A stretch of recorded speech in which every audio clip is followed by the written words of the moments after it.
Xavier, welcome. How are we?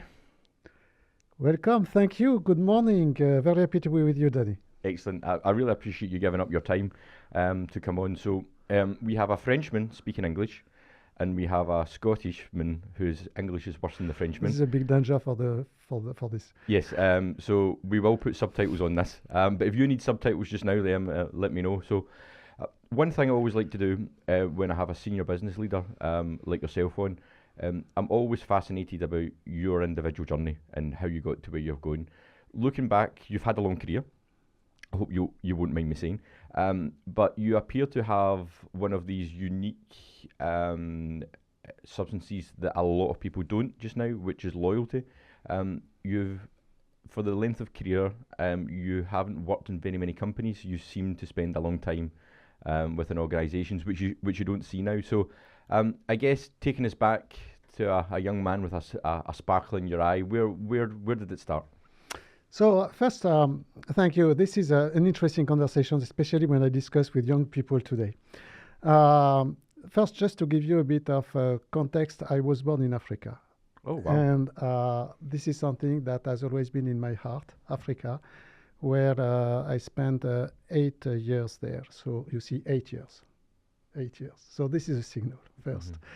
And where, in fact, I learned a lot of things, because at that time, it was fully different from today, Africa and so on. Whereabouts in Africa? In Ivory Coast. In Ivory Coast. And I started to learn how to write and to speak and to count in Africa with African people at that time. So you can imagine that when between the age of, let's say, 0 and 8, a lot of things happen in your brain. And I believe it has been one of the kickers that has developed some capabilities for me, and what I call resiliency and courage over comfort. And I will come back later on these topics. Then I made my studies. I made Paris ESCP AP Business School. Okay. But at that time, it was a time of entrepreneurship by design. In France, we had Bernard Tapie, this kind of people, who have really started to build companies and to have a spirit of startup or taking back companies and doing that. And believe me or not, when I was in my last year of my business school, I created 6 companies. Wow. And one of them, I went with this company and I developed it a bit, and I went to bankruptcy. I have learned so much. What age was that? This was a specific topic around the sailing, and I don't want to discuss anymore about that. But I had a lot of personal knowledge out of this venture. And then, to make long story short, I was 23, and I was married, already had 1 kid, and I had a lot of debt because I went to bankruptcy. I said, okay, what do? You have no money behind you. I have no fortune. What do you do?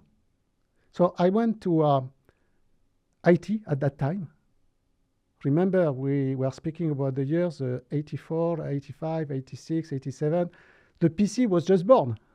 The PC, as we know it now, which is a supercomputer, was just born. And I said, okay, you need to go to IT. I knew IT a bit at this time. And I said, go to sales and get back your money, pay your bill. And I did it. And in fact, I went in a startup that was doing video disc control at that time. So this is, you had images and song and so on. The first multimedia, and I won some big RFPs with that, and I could do a lot of things with that. I just tell you that because I've been from the start of my career in front of obstacles. And I decided to take different routes than some other, going to do marketing with Procter & Gamble, or senior accounting, or sales motions. And so it was a very different career based upon entrepreneurship. And then, after a certain period of time, I went to Wang. Wang has been a fantastic experience for me. Why? Because I spent at Wang Laboratories, which was a mini computer manufacturer at that time, like Burroughs and some others. And I learned that a company can go to Chapter 11. It was the first IT company going to Chapter 11. And I stayed. And with the leadership team, we rebuilt the company. Okay, I was in France in my activities, especially on security, but I learned a lot about resiliency. And I learned a lot about one point. You cannot get results in 1 month, in 1 year. You need to build what you are doing in order to get results in the future. And we can discuss about that later, about what I see on the market today, how people are behaving, and so on. But I am still in the mood, and I have done a lot of entrepreneurship at HPE in my lifetime at HPE, based on these experiences that I had, but never believing that results will happen in 6 months. No. And this is probably one of the best lessons I learned. With courage over comfort, which is very important, because you cannot fight for ideas if you do not put you at risk. But you follow your road and then you go. And yes, at the end, when I joined HPE, another thing which is very important. I was at Wang. I was a sales director, and I was approached by Hewlett Packard, HP at the time, HP because it's a long time ago, and IBM. And I had a contract from both of them. But HP said to me, okay, we don't take you as a director. We want you to start as a salesman. Do you agree? I said, yes, why not? I need to learn. So you can imagine today you say to someone who is young, you step down from the level you have to get another job and to progress back. This is that you believe in yourself. Yes. I did it, and at the end of the day, it worked. Because 1 year after, I was a global account manager. 1 year after that, I was given all the sales as a leader for communication and telecommunication at HP in France. And that's it. And then I did my way. I wanted to go for international experience, and I had the pleasure to work with a fantastic leader, Wolfgang Wittmer at HP, who gave me the opportunity to rebuild HPC, high performance computing in Europe for HP, and also to launch the cloud journey in which I started, so probably a bit less than 20 years ago, 16, 17, helping the team to design solutions, inventing new things and ecosystems and processes. So longevity in companies, yes, 10 years with Wang, and 26 now with Hewlett Packard Enterprise, HP, Hewlett Packard Enterprise. I need to say that I had so many different jobs in this company. So it's not an issue for me as long as I'm happy. And I believe I have customers and ecosystems in my blood. I didn't know it when I started my professional life, but yeah, I love that. So I was looking through your many jobs within HP, and at some point I thought, well, I'll stop. There was too many. But what is clear is you seem to regularly get challenged with building teams, putting teams together, go to markets. One thing that really is always interests me is the art of putting the right team together, because having a strong team can change your life. Having the wrong team can be an absolute disaster. So what is the fundamentals of building a good team? Because it's not always hiring the most expensive people or hiring the most intelligent on paper people. So first, I believe that you need, every time I've been on the businesses at HP, it was new businesses, innovation, rupture, rebuilding things. The cloud story, it was creating everything. And at the end, I ended with a team of 200 people in Europe on cloud. It's all about having an open view on all the capabilities you need. And you need to build diverse teams. Even if you build small teams, you need to have people who are very engaged. You have people who need to think about, who have the capability to think back and to step back to tell me, stop, Xavier. because also what I like is that people tell me stop. So building teams with individuals in which you believe they are aligned with your vision, because if not, it does not work, honestly. If you build a team of 100 people, you have no cloud work streams, and you say to them, in 1 year and a half, we need to be there, and people have no clue about cloud, don't take these guys. They will not learn. It's not possible, or it will be too long until they understand what is needed. So people who have the capabilities, diverse teams. I like very much working with women. I need to say that one of the key success factors in my career several times has been, and it was not common to have a mix of women and men, because I believe it matters a lot for the safety of the team, because you have a different way of thinking. Inclusion is far better developed inside the team. So inclusion is very important. Diversity of culture is very important, because now we live in a global economy, and you have people who are very, very skilled, very talented from different countries. Okay, so in my international roles, this was very important to me to have diversity. So I have a very small team at the end today, direct reports to me. I manage very big business, but the business is done in the countries, and you need to rely on to support the countries to do your business. But my direct team, I have American people, Scottish people, you know that.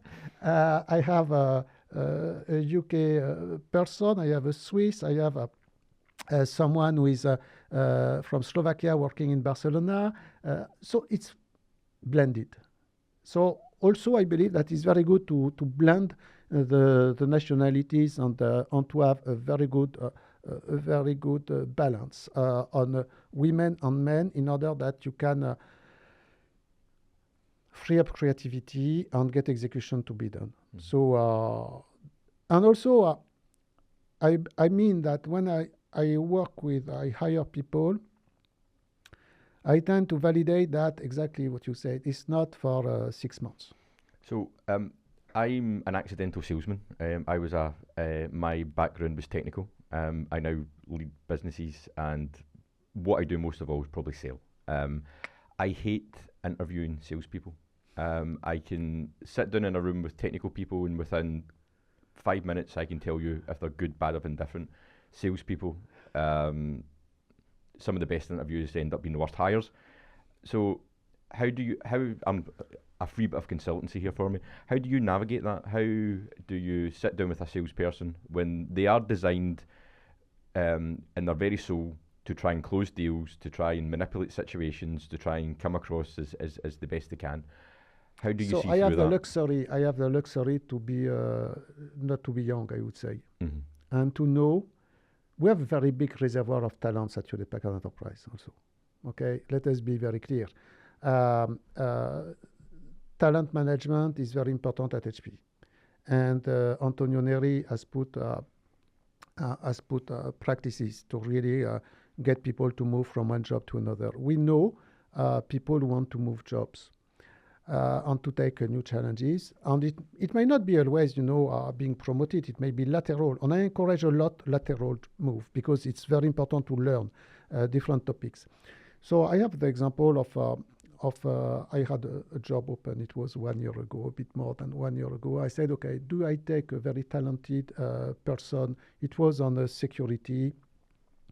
It was also probably on AI and so on, for solutioning, for building things for the countries and so on. I said, okay, what do I take? I take someone who is fairly knowledgeable in that, or I take a young talent who has proven at HP that he was able to deliver things that are matching with what I want them to achieve in 2 years. And I ended like that. So it's not about only about the listening to the people. It's also the references, and you can check references of the people. Mm-hmm. Now, I am regularly interviewed by headhunters asking me, this person, they are playing a job for my customer. Can you tell me who this person is? And I am always honest. Mm-hmm. So we have the ways to find references around the people, and also the luxury of having a bit of experience in the industry. You know people who can tell you if this person is good or not. Okay, this is for young people. It's a bit different. I agree with you. It's good. Internship is very, very good. So I had in my career several interns that have been then hired inside Hewlett Packard Enterprise. So this is also something that I encourage to do because it's very valuable. So technology moves on constantly. Society evolves. Do you think the fundamentals of sales have actually changed in the last 30 years? If you take away technology, if you take away buzzwords, have the actual fundamentals of how you get a deal done have changed? I love this question. Yes. The answer is definitely yes. Different things have changed. 35 years ago, we were selling boxes of technology to answer one specific, I would say, simple need, accounting, or an HPC workflow, and that's all for a customer. What has dramatically changed is that during all these years, this is an explosion of the data sphere. Not even speaking about AI or Gen AI, no, the data sphere. We went from 0 to 175 zettabytes, if I will remember. So what matters today is not the hardware, it's what you do with the hardware. So selling today is fully different from selling 30 years ago. Because what I always say to salespeople is, if you focus on your customer, you lose the battle. You need to think customers of your customers. Because everything that your customer will do is use your hardware to create something inclusive of data that will be used by their own customers. So think of the customer of your customer, and here you will hit the ball. So I need to say that today, if you don't do that as sales, you are dead. Customer thinking. In the past, you could avoid that. Why? Because everything was analogic, everything was, you had not the digitization that you have today. People were not used to purchase as a service, and so on and so on. So I would argue that this is one of the biggest differences that I see on the market. The second thing that has changed dramatically, you cannot sell if you do not look at the ecosystem. Every single of your customer is belonging to probably 10 to 50 sometimes different ecosystems.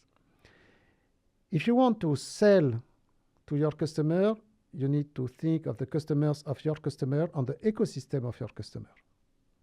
And this is something also which is different. In the past, people had to sell on the techniques for selling. Well, you go and you sell to your customer. You don't care about what is around. Now it's different. Why? Because everyone is linked to another person. Every single company is linked to other companies who are doing either the same as they are doing or complementary things that they are doing, and so on. And selling to service providers is a very good example of that. So if you do not embrace the ecosystem, you fail. And this is a very, very big difference. The last difference that I would see is you need to have courage today, a lot of courage, because competition is fierce. The level of competition that is on the market today for a sales guy is, I would say, tenfold what it was in the past. In the past, you had very identified competitors. When I was selling at Wang, I knew that digital equipment, Bureaux, IBM were my competitors. Today, you sell something, you have plenty of direct competitors and indirect competitors. If you sell infrastructure system, all the mega cloud providers from the US are your competitors as well as your direct competitors. You have some software companies who try to eat what you are doing. So you need really to have a lot of courage, fight, to embrace this world, understand this world, and transform what may be a competitor of yours as an ally. And this, I believe, has changed dramatically over the years because with the digitization, ecosystems are everywhere. So yes, this is another topic that I believe has been changing in the sales, what I call the sales capability of someone. They need to embrace it. And absolutely, in terms of embracing, I believe we're about to enter a new period. So AI has boomed into everyone's zeitgeist. AI is not new. It's been about since the 50s, if you want to go back to its origins. But clearly now there is a mass movement for AI. There is two sides of the fence just now when it comes to AI. One is AI is going to fundamentally change every aspect of your life, how we do business. It's going to have systematic impact into the day-to-day reality. Then on the other side of the fence, you have, it's a hype bubble. We see these things in IT from time to time, dot-com boom, cloud. We find a new normal and we continue. So I guess on those two extremes, where do you sit? Is it the next revolution, or are we looking at another bubble we'll navigate our way through? So I will answer to your question after. After we have a discussion of what is happening now on the market with AI, Gen AI.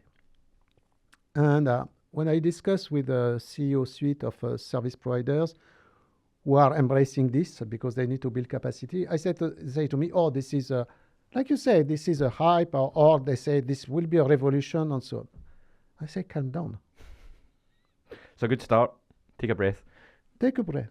Why? Because it happened exactly the same thing on the market. It was 25, 30 years ago with SAP. If you think back, the birth of SAP, Oracle, so the ERPs and the CRMs, it was a monster story like this one, if you recall. It was exactly that. Now the question is, what do you do with AI and where you position yourselves in the value chain with AI? The big difference between now and 30 years ago, the as a service did not exist. Today it exists. And today we know that with the pandemic, with the hyperscalers, people are consuming. Okay, fair enough. But it is always the same schema. You have a very big software company or group of company who have the need for a lot of hardware with some hardware vendors. Okay? In the past, there was a customer in front of that. Now there is a service provider because people have not the money to purchase anymore this big hardware that is needed. But who is making money today on AI, Gen AI? Is it the software vendor? Not necessarily. Is it the hardware vendor? Not necessarily. Who is making the money? The consultancy companies. Mm-hmm. Why? Because at the end of the day, I argue that most of the customers don't know what they can do with AI and Gen AI today yet. We have a lot of capabilities popping up, like the SAP was building their code on HPE, so we have big LLM companies, or I don't know what, on AI systems building huge code with a lot of hardware, and it goes through some key service providers who are providing all of that in order it happens. Now, what the people will do with that is the next chapter.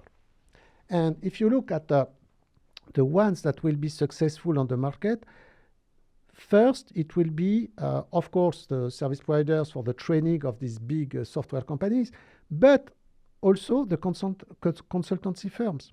Because there is a need for a CEO to understand what they can do with AI and Gen AI. The literature on use cases on AI, Gen AI, so people say, you can do video surveillance. Okay, but what does it mean really for my company?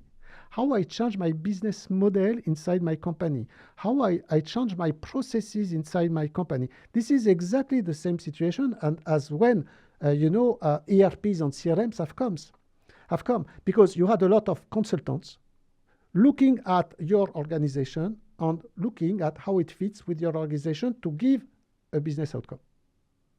Because at the end of the day, if I need to come back also to the previous question, because I missed something in the previous question, for the new generation of salespeople, always think the business outcomes of your customers. If you don't think about it, stop it. You need to qualify the business outcome of what you sell to your customers. And this is also the game here, because the business consultancy firm can work with end user customers. If these consultancy firms have data scientists, if they have people who know AI and Gen AI, to analyze the processes, and then it will come to a proof of value and execution. And the execution will be done by the service providers, probably on the market, because I do believe also that it will be very complicated at scale, at least for training and tuning, that any organization and user customers, except a few of them or specific government agencies, can invest the amount of hardware needed for tuning and training. Inferencing is another topic, but still, the business consultants firms will have a look at the business processes and how they can help the end user customer to transform, to take advantage of it, make trials, stop, learn out of failures, and take another path. So, to answer your question, nothing is different for me from what happened in the past. It's a new thing. It's a new object, and the subject will have to deal with the object. But nothing new.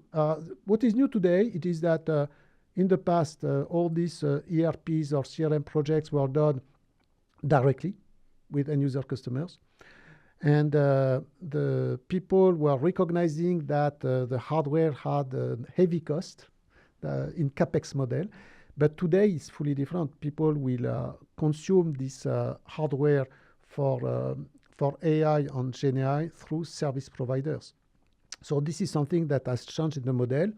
So here the service providers have a big role to play, because if they do not create their own ecosystem with the right ISVs, with the system integrators on functional analysis, business analysis consultants, and integration consultants, they will fail. But at the same time, it's an opportunity to have more marriage, I would say, between ISVs and service providers. The service providers, either they have the business consultancy or they marry with a company who has business consultancy, and they drive together to make proof of values and really to engage with the customers on what is good for them.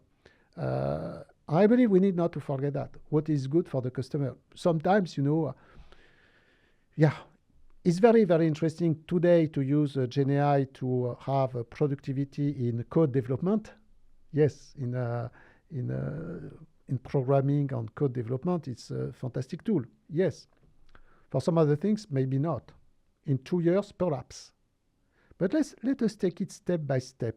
The good news is that if a company today, a customer wants to engage on the market, they have the capability to do it, because we have more and more service providers who have understood the story I was giving to you, and who have either data scientists, or they have made partnership with companies who can do business consulting.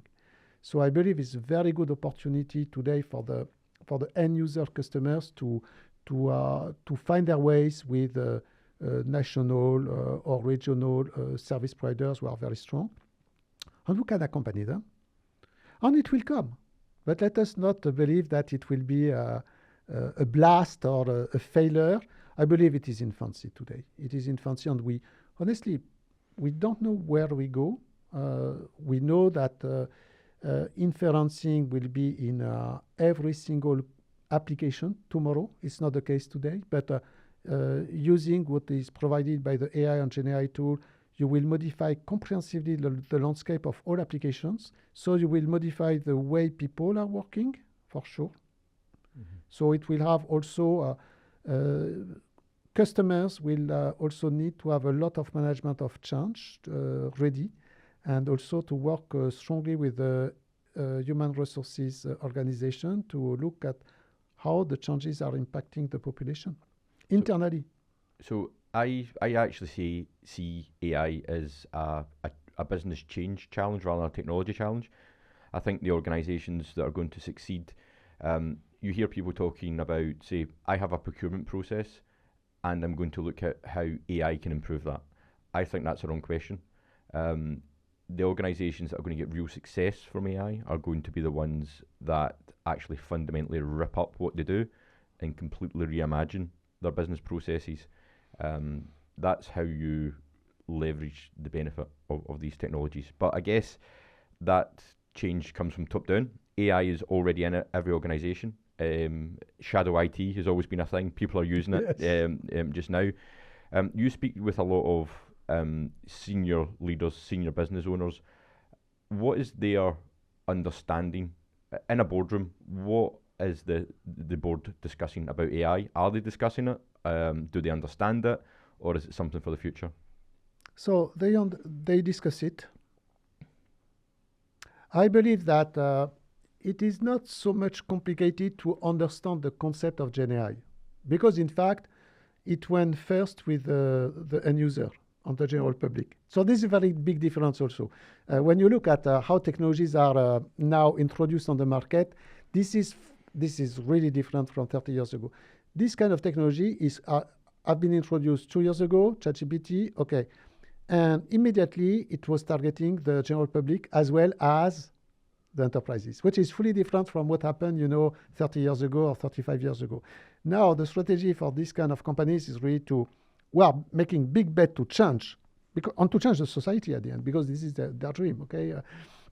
And the way people live and work, it has been touching all the population.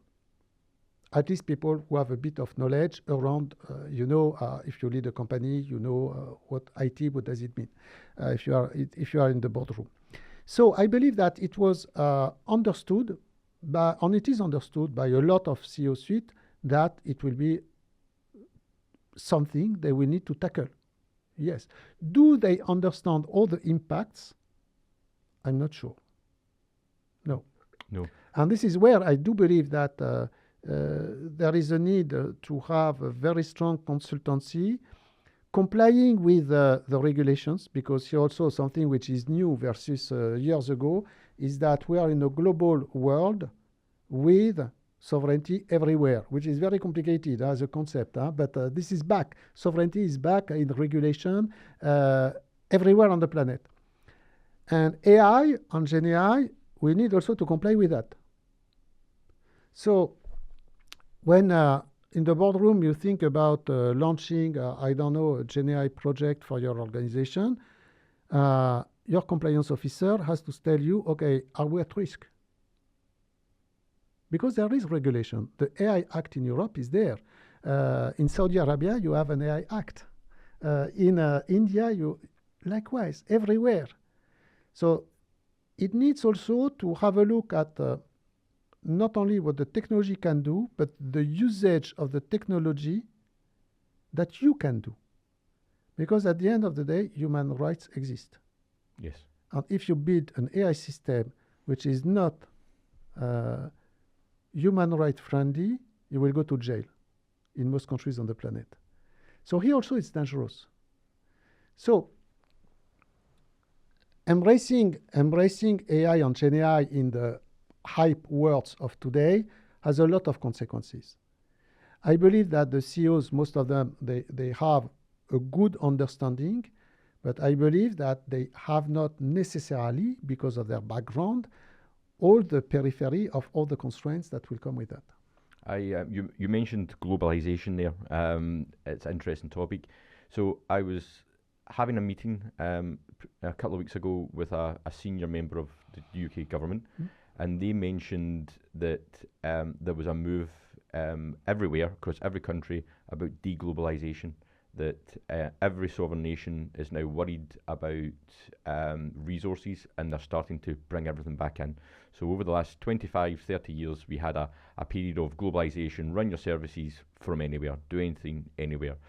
Are you starting to see customers actually taking data sovereignty, worrying about where their services are performed? Is that now, are we starting to see a turn in how customers are thinking, or is it not got to that stage yet? So sovereignty is a key topic on which I've been working. So sovereignty, trust, and security are key topics on which I'm working deeply for the past 6 years. And I have encouraged, by the way, Hewlett-Packard Enterprise to have a look at all the cybersecurity schemas and the AI acts when we design products and solutions, because yes, I do believe that this is back. This is not back only because of COVID, and that people realized that they could suffer from not having some goods, simply some goods. In this world that was fully digital, people, if you cannot have sugar or if you cannot have, Toilet paper. wheat or toilet paper, what is it about? We have an issue. So, so this pandemic has been driving the people more than ever to think back about the concept of supply chain. And when you think about the concept of supply chain, of course, IT is there because quite everything is digitized today. Okay, so we need to think about a government, a state, a sensitive industry. They have to think how this IT is manufactured, where it has been manufactured. Are there risks because it was made, I don't know in which country, and if I want to comply with the cybersecurity laws that are in the UK or in France or everywhere, I need to comply. I need to know. I need to have traceability. I need to know where it's coming from. I need to know if it has been built by this kind of people or this kind of people and so on. So, yes, it's back. It is back. And I tell you, the geopolitical uncertainty, as we call it, that we have seen in Europe with what is happening on the other side and in Asia are consistently bringing back this sovereignty topic. Now, what is happening is that you have governments or groups of governments who are realizing that what I call the digital economy, and this is the article I wrote 2 years ago, $1 of a server that you purchase to HPE, if you build your cloud provider, will result in $5 of IaaS PaaS services, of $13 of cloud services, and between $60 and $200 of digital economy, meaning services in the society that are fully digital thanks to your cloud services. So you can imagine how much important it is with this digitization that you control this IT end to end. It is back. We have cybersecurity schemas and the frameworks everywhere now in the world. On our side, I am really pushing Hewlett-Packard Enterprise. By the way, Hewlett-Packard Enterprise understand that this is very important to build our products and solutions in compliance with this kind of cybersecurity regulations. And your question, do we see a lot of customers asking for quote-unquote sovereign cloud? The answer is yes. I can tell you in the past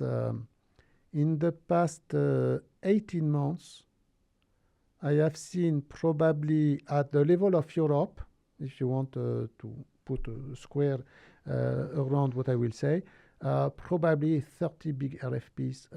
But when I say big RFPs, it's very big RFPs. It's tens of hundreds of millions of dollars that have been issued, which are asking for this criteria of cybersecurity, written either by, very special Secnum Cloud in France, which is very, very, very strong, up to the EUCS framework, up to the C5 cybersecurity one, and so on and so on. And likewise, I can tell you that in Middle East, governments have put in place cybersecurity and AI acts, and we start to see projects asking us, is the solution that you propose compliant with these cybersecurity acts or with these AI acts?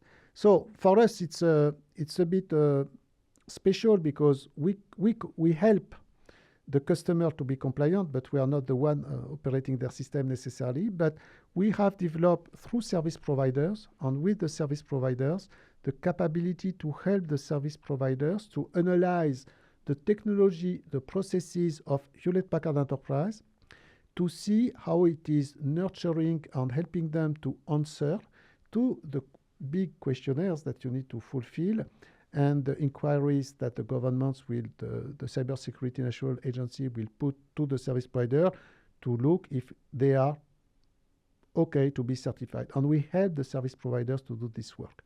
We have also changed some of our processes. So we have HP GreenLake because we sell as a service through HP GreenLake to customers, and a lot of service providers are using HP GreenLake across the world. And here also we are able to tune how we put the operations of HP GreenEgg with key service providers in order it complies with the cybersecurity rules in every single country. So we pay a lot of attention to it. And yes, studies, so I don't know if it is what will happen, but the latest studies I have seen in the last 6 months is that 25% of all the workloads will go to sovereign clouds. Oh. This is big. It's massive. And you know, at the end of the day, how you classify a sensitive industry today? Energy, probably. Spatial, company. Healthcare, etc. A manufacturer of engines for aircraft is a sensitive industry. Mm-hmm. So you have more and more companies which are, you know, in the top 200 of every single country that will be classified as sensitive industries, or the more so as we have increased geopolitical risk. And they need to protect themselves because we know that as everything is digital today, driving to this data economy, if your cloud is not sovereign, you have risk, and this is proven. So, yeah, sovereignty is a key topic, and but here also it's not so much complicated, and we help at least the service providers because it is the market I'm looking after at a worldwide level. We help our service providers, and it's very funny because, not funny, very interesting and enjoyable because we have a lot of service providers working together. Oh, you have done it. Okay, what were the issues you have been facing and so on. And we have also now service providers in Europe joining forces to build consortiums to answer these kind of tenders using our technology, of course, but marrying their capabilities between 2-3 countries and presenting themselves as a single head to answer big tenders requiring cybersecurity specifications.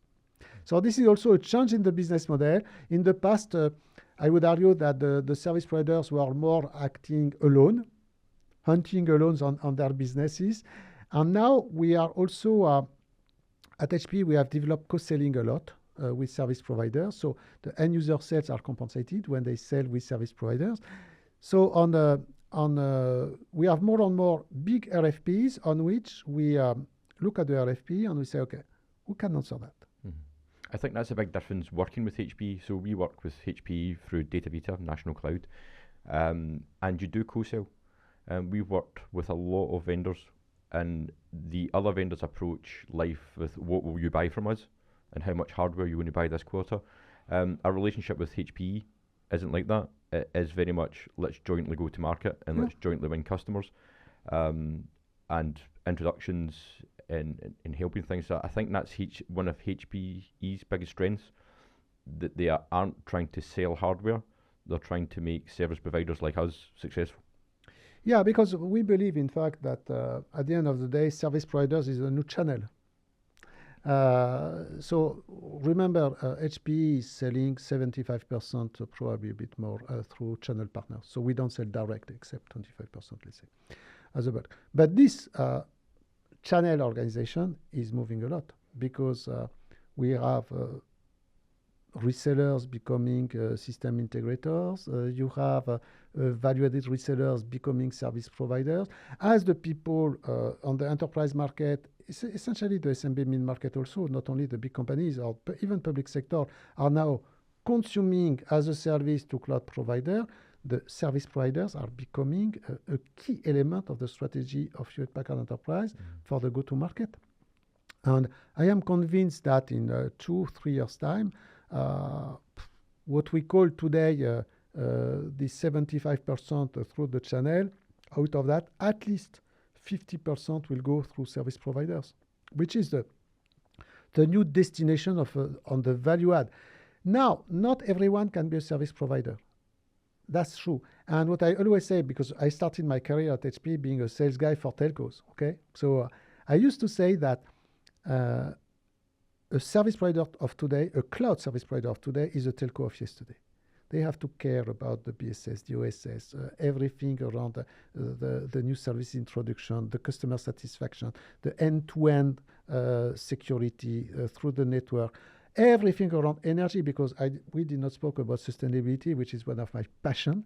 And here also, there is a lot of things to be done with service providers, and we accompany them to that. But yeah, coming back to what you said, co-selling is very important. We try to do it at our best. At least it is on our DNA, and we pay the end user sales to work with the service providers. What makes a good service provider for you? What from a HPE's perspective, what makes a good service provider? So for me, a good service provider is a service provider who has understood his vertical industry forces. Because I do believe that a service provider of tomorrow will have to be very good at AI Gen AI. And if you have no capabilities of analyzing vertical industries, you have an issue. So the best one that I would quote is a service provider who has very strong data center, of course, because data center matter a lot on energy supply for sustainability and cost of energy first, because we need to start with that. If the service provider is not able to have that, they can go to a colocation. I know very good colocation company, for instance, in Scotland, like Datavita, who have very good things to do. That's correct. Okay, it's just joking, but this is true. But the service provider need to think about this data center and colocation more than ever. Look, if you have intensive training, you need to have racks about 80 kilowatt. What is the average today? 5, 6, sometimes 10 kilowatt per rack. So there is a full need to redesign. So we need to have service providers who are able to embrace this physical part of being a service provider, either doing it themselves or working with colos like Datavita.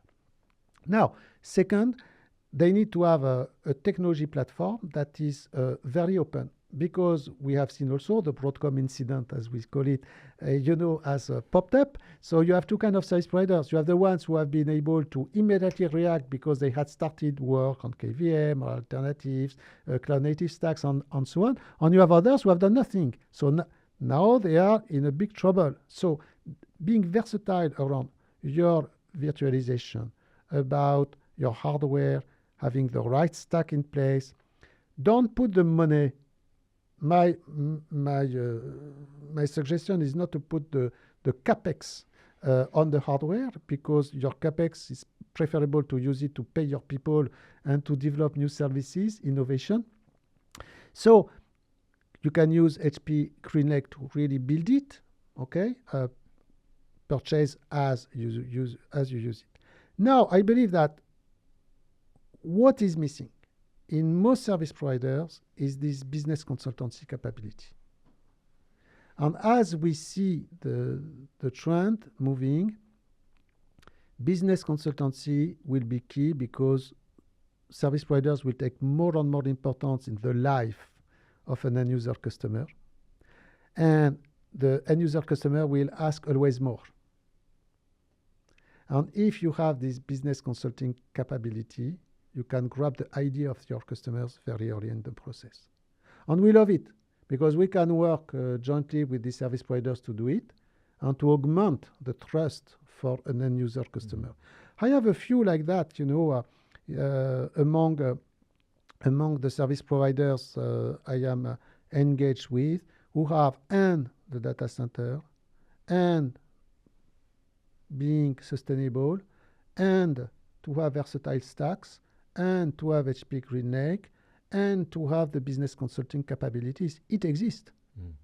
I know at least two in 2 different countries in Europe, 3, 4 in different countries in Europe. They have it. I can tell you the growth of the business growth of the service providers is like that.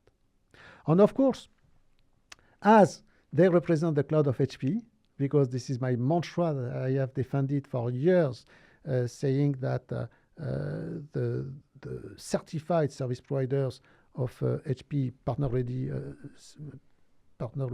for service provider, and partner ready Vantage managed service center, they represent the cloud of Hewlett Packard Enterprise. So we have nearly probably a few hundreds of them who are in these capabilities, and we want them to be at this level because we want to grow. They represent our cloud, and I believe it's it is still a journey, but I see a lot of good move. When I discuss with the CEO of a service provider, to be very open with you, what I say is, okay, you have $100 today. Last year you had 110 to spend. Mm-hmm. What do you do with it? You build, you operate, you innovate, or you market and sell. Focus on innovation and market and sell. I think that's a wonderful place to leave it. We're out of time, Xavier. I could speak to you. I could speak to you all day. So thanks very much for taking the time to come on. It was a pleasure as usual with you, Danny. And catch up soon. Yes.